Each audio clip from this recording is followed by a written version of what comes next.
দিল্লী ଯାଇପାରିବେ, ବେଙ୍ଗଲୋର ଯାଇପାରିବେ, ଆମେରିକା ଯାଇପାରିବେ, ଜେରୁସାଲେମ ମଧ୍ୟ ଯାଇପାରିବେ। ମଦ ପିଇ ପିଇ ଜେରୁସାଲେମ ଯାଇ ହବ, ଦୁଇଟା ସ୍ତ୍ରୀ ରଖି ଜେରୁସାଲେମ ଯାଇ ହବ, ନାନା କୁକର୍ମ ଅସାଧୁ ଜେରୁସାଲେମ ଯାଇ ହବ, ନୂତନ ଜେରୁସାଲେମ ଯାଇ ହବ ନାହିଁ।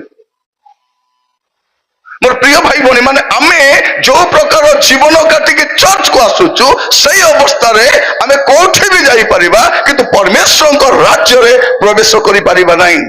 ତେଣୁ ପରମେଶ୍ୱର ଆଜିର ଗୋଟେ ସନ୍ଧ୍ୟା ଆମକୁ ଦେଇଛନ୍ତି ବସିକି ଅନୁଧ୍ୟାନ କରିବା ପାଇଁ, ସମୀକ୍ଷା କରିବା ପାଇଁ ଯେ ବାସ୍ତବରେ ଆମ ଜୀବନ କେମିତି ଅଛି।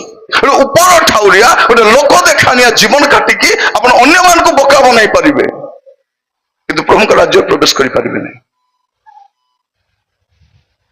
ଦୀର୍ଘ 400 ବର୍ଷର ନୀରବତା ପରେ ପରମେଶ୍ୱର ଜଣେ ଲୋକଙ୍କୁ ପଠେଇଲେ। ଦେଖାଯାଉଛି ଈଶ୍ୱରଙ୍କ ନିକଟରୁ ପ୍ରେରିତ ଜଣେ ବ୍ୟକ୍ତି ଆସିଲେ।